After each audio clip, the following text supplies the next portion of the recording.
Morning, everybody. Time to feed the animals. Well, they've already been fed their grain. They get grain twice a day.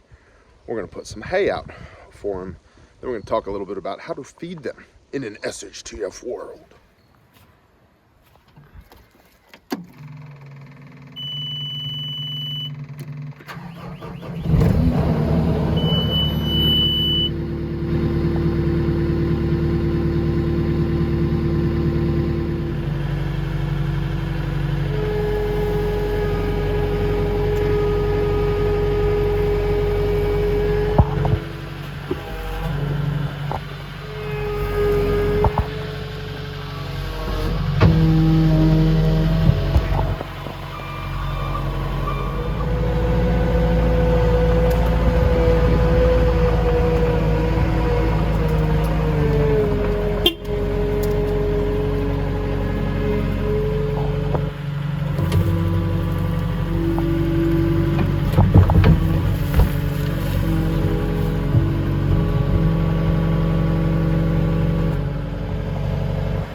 All right, so feeding animals post-SHTF. The first question is, what is SHTF? For all I know, we're in the middle of it right now. So let's just talk about what we're doing right now. There's two basic categories for feeding your livestock. One is bring the food to them. The other is bring them to the food, right?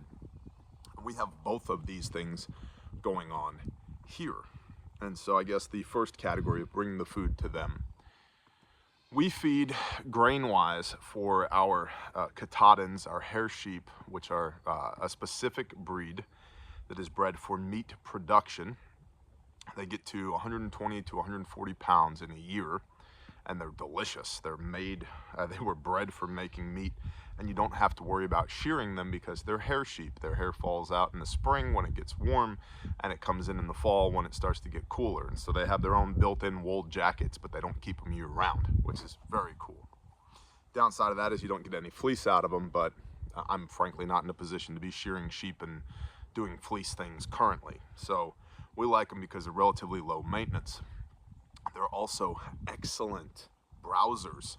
Most people think that goats are what you want for browsing, you know, for eating shrubs and trees and weeds and all that. These things will destroy shrubs and fodder trees and weeds and all of that, which is great, as well as eat grass and hay. But we feed them, the grain that we feed them is 1/3 all stock pellets, 1/3 scratch grains, which is corn and sorghum and, you know, little wheat berries and stuff like that, and 1/3 sweet feed. You don't want too much sweet feed because that can cause issues. They'll get backed up in their urea, which is a problem, right? Their pecker swells up and it's a bad deal. You gotta drench them, and if you don't catch it early enough, they're just now meat. They're done for. So you want to be aware of that. Now, sweet feed in the summer will mold after a couple of months, but once things start to get cool, it'll keep for 4 to 6 months. And what we do is we mix our grain up in galvanized bins, and we just put a lid on the bin and we feed out of the bins. We also stock bags of feed in the sheep shed that's on the other side of these hay bales here.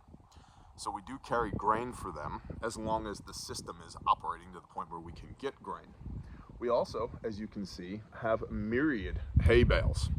We have round bales that we get from a neighbor for about $20 a piece, which is way under market value because they love us, which is awesome, which is why you should have good relations with your neighbors, but not so good that your neighbors become your family unless you're into that. Hey, keep those bloodlines pure, okay? Don't do hooker stuff. And then we also, those are the round bales, and we get square bales from a friend of a friend for below market value as well. Now we got to go get those square bales, and it takes all kinds of inputs to make that kind of hay. You need diesel and equipment and oil and grease and trailers and trucks and heavy equipment to move all that stuff. But as of right now, if we are in the midst of SHTF, it works, right? And so that's the bring the food to the animals. Now a round bale will last our flock of sheep about a week, and our cattle, we've got 5 zebu, 1 bull, and no, 6, 1 bull and 3 cows, and 2 babies currently, both of which are girls. And then we've got another one that's pregnant. The really evil looking one with the big horns, that one, she's pregnant. Her name's Gertrude, and we've been waiting for her to drop a baby for like 2 months. It's exhaustive. It's like, come on, just push that thing out already. But about a week for the cattle and about a week for the sheep is what a round bale lasts. Otherwise, we're pitching 1 to 2 of these square bales per flock or herd per day. So 2 to 4 bales per day to keep them fed. And what you're seeing behind me is my winter hay storage for that, so that we will make it through winter and into spring. We have myriad, almost 200 square bales behind me, as well as I've still got an inventory of round bales. Square bales are the most recent cutting, whereas the round bales are earlier in the year, so I'm putting the round bales out first, so this will stay available and fresh longer. So bring the food to them. That's how we're bringing food to them. The other side is bring them to the food. Now, we have certain areas around here, what we call thickets, and they're like formerly pasture that have grown up, and they've got small fodder trees in them, and berry bushes and weeds and grass and a mixture of all that stuff. And both the cattle and the sheep love it. And so we turn them out from their enclosures where they are over here in these pens into those thicket areas using Premier 1 electric fence. And that electric fence is powered by a small, it's a little battery bank with a solar panel on top of it. It keeps it charged, and it'll put out anywhere between 2 and 12,000 volts, depending on the moisture content of the ground and how well you have it grounded and how well you've cleared the area that the fence is running through. And so we have that option as well, and we do use that option. The thing to understand is, in about a week, each area of thicket is just decimated by these animals, and so you have to rotationally graze them through different areas of the thicket. We also have our own hay fields as well, within the different members of what we call our camp, or neighbors around here. And we've got hayfield, other people have got hayfield, we've got sheep and cattle, other people have got sheep and goats, and then we've got the chickens and the turkeys and the guinea hens and the blah, blah, blah. And the chickens, the turkeys, the guinea hens, they eat the grain that the sheep and the cattle knock out of their feeders onto the ground, and then they walk around and forage. We used to stock feed specifically for the poultry, and we turned out we're just not feeding that much of it, to the point where we don't feed any of it at all. They pick up what the sheep and the cattle knock to the ground. But as far as moving your animals to where the food is, we have methods for that. We have ways to do that. And specifically with the sheep, we have the lead sheep. Her name is Sweetie Pie, and she was a bottle baby, so she was handled growing up. She loves us. She's very comfortable around us. And if we can get Sweetie Pie to go somewhere, the rest of them will follow. And so we just simply put the fence out adjoining the enclosure that the sheep or the cattle are in, open the gate from the enclosure into the thicket that we have put the electric fence around, and let them graze in there. And that reduces our hay usage as well. And so it's a concern. A lot of people are like, okay, Bear, you told me to spin up animal agriculture. What am I supposed to do if I can't get feed? Well, then you got to bring your animals to the feed. And so you need to think about how that works as well. We also have, cattle trailers and, trucks and all that stuff. And if we had to, we could load these guys up and move them from here over to here, another fenced in paddock area. I can see 2 more areas from where I'm sitting right now that are both fenced and able to accept animals for grazing as well. And so we have a rotational grazing model going on around here. It's not perfect because it still requires some type of inputs, right? Just to be able to, if you had to load up your animals on a trailer and move them even a few hundred yards, you got to have the fuel to do that, right? And they don't.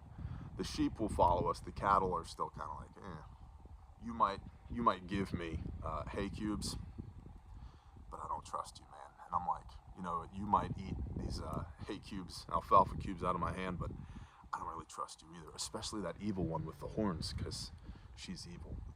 And so really it's about looking at the resources that are around you and figuring out how can I use the resources that I have to meet my needs. In this case, the feeding of our animals, which then feed us, because this meat on the hoof has a magical superpower. They eat weeds and turn it into delicious meat. And I want meat when the world ends, man. And by the way, have you seen the price of meat lately? It's absurd. Absolutely absurd. And that's why we went with the Katahdins and we went with the Zebus, because they are of the appropriate size that myself and a couple of brothers can easily butcher them without any heavy equipment. In fact, we use garden carts for, the yellow cart with the big inflatable wheels and the handle. Time to harvest a sheep, and you just shoot them in the back of the head, flop them into the cart, wheel the cart from the enclosure to the place where we butcher, and literally lower the gimbal down, hook it to the feet in the cart, pull the gimbal up, roll the cart out of the way. It's time to butcher. And I've done several videos on Patreon of what that process looks like, but it's pretty efficient without requiring many inputs at all. And if you're like, well, I wouldn't want to shoot one because then, at the end of the world, people know where you are. Well, yeah, that's a thing. Another thing that you can do, and I know it's going to just drive, all the PETA people crazy, but we're talking about food here. You take a sharp knife, and you start on the side here, and you drag from this side all the way around to this side, and they're dead about that fast. Another method is you push in to the side, and then you go into the side and then push across that way. And you get both jugulars at one time that way. So whatever your preferred methodology is for that, it's a thing that can be done, and you're not wasting any ammunition at all. And so that's why we have these things, is for meat, both now and if things go so stupid that we can no longer get meat from the local butcher shop. So, and we enjoy eating them. They're very tasty creatures. And, they check all the buzzword boxes, cruelty-free, free range, and no antibiotics, grass-fed, blah, blah, blah, blah, blah, all those things. It's just naturally, just by letting them do what they do. Eat the weeds, eat the fodder trees, eat the bushes, eat the grass. That's what they do. And so it's not very complex. It doesn't need to be very complex. You don't need to make it any more complex than it is. Look around at the resources you have and figure out how you're going to use those to feed the animals that feed you. Yeah, it's pretty much that. So how are you going to feed? I get this question all the time. Bear, how are you going to feed those animals when the world ends? Well, I don't know if you've looked around, but it's a little world endy, or whatever. It's a little SHTF out there right now, and we're still getting it done. So that's that. Bring the food to the animals, or bring the animals to the food. And then have a way to process them as well. Start getting those reps in now. If you can clean a deer, you can clean a goat or a sheep. If you can clean a goat or a sheep, you can clean a cow. They're all put together the same musculature, same bone structure, same, just a little bit bigger, a little bit smaller, but it's all really the same. So that's what we do. We appreciate y'all. Shout out to the patrons for supporting the show. You can click the baby bear over here. That'll take you to Patreon. It's $5 a month, and we're unapologetic about it. It's the best $5 a month you can spend on the internet. Appreciate y'all, Patreon, and I appreciate y'all, Bear Nation. Shalom.